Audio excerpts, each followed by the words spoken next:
Lean on Me, a Marvel fanfiction written on AO3 by good_as_I_am 94. The link for this fanfiction will be in the description box below, so I encourage you all to go check it out. Dad?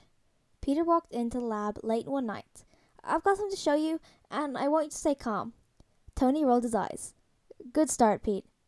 Peter sighed and lifted up his shirt, exposing his ribs, which had angry bruises on them. Tony dropped what he was doing and walked over. He examined the bruises for a bit. Hurts to breathe? Tony asked. Yeah, Peter admitted. Are these old bruises? Not that old. Peter avoided Tony's gaze. Let's try the truth. Tony went and grabbed an ice pack from the freezer and wrapped it in a towel and passed it to Peter. I know you long enough to know you wouldn't have brought this to my attention if you thought your healing wasn't going to step in and take care of this. I don't know, my healing isn't working.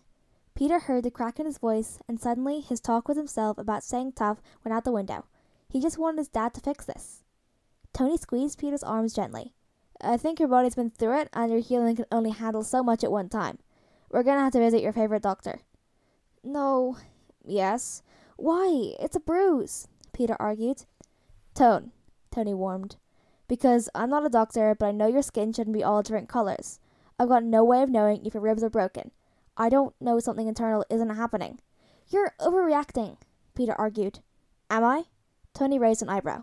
Because I'm the one who handled it all with you, Pete. I was there in the NICU with you. I handled your asthma scares, I handled broken bones and ER visits like a pro. I handled the spider bite and all of your Spider-Man injuries after. I handled it because I made a promise to you in that NICU. I promised to keep you safe, and some days you make that very difficult promise to keep. I'm not a baby anymore. Peter crossed his arms over his chest. Tony's face softened. Peter would always be his baby, but he knew Peter wasn't really going against seeing Dr. Cho, so this bit of teenage rebellion was coming from someplace else, probably fear. I'll be there with you the whole time. You're probably right. She probably says nothing wrong, and we can go watch movies together. Peter let his shoulders relax. If his dad was dropping the fight, he would too. See, she told me to rest. Peter rolled his eyes as he settled on the couch. I told you I didn't need to go to medbay. Yes, and remind me, where did you get your license to practice medicine? Tony teased, throwing a blanket at Peter. I could get one if I wanted to. Peter grumbled. Of course you can. And if that's what you want, we can look into it. But I'm still happy we erred on the side of caution. Tony felt his own body relax onto the couch. When was the last time he slept? He honestly couldn't remember. He'd been avoiding it every night because of his dreams. Dad? Peter woke up after him, waking up in so much pain again. Tony woke up with a start, until he realized he was safe in the living room with his son. We have to go back to medbay. I'm in so much pain. Tony took in his son's pinched wrist and he agreed. Can you walk? Can I lean on you? Anytime, any day. Tony paced the waiting area, where Peter went in for a second round of x-rays. He thought he'd gotten good at this over the years, but he hadn't. It became normal at some point, when you raise a kid proneness to illness and injury.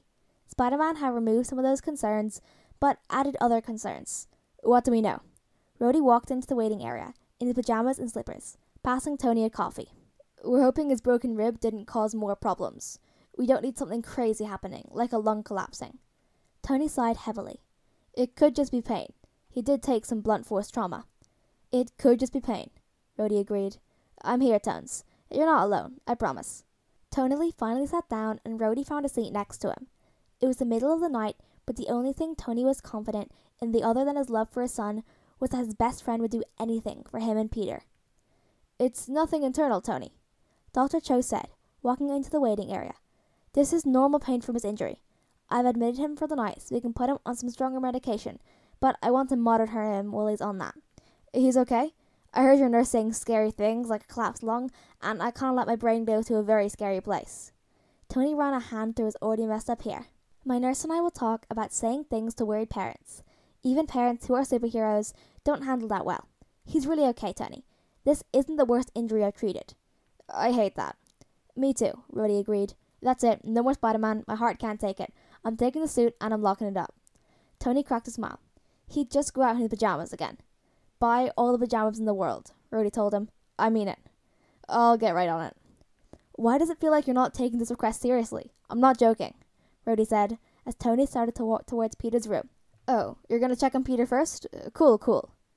Rhodey looked at Dr. Cho. If he asks, tell him I'm starting at Walmart.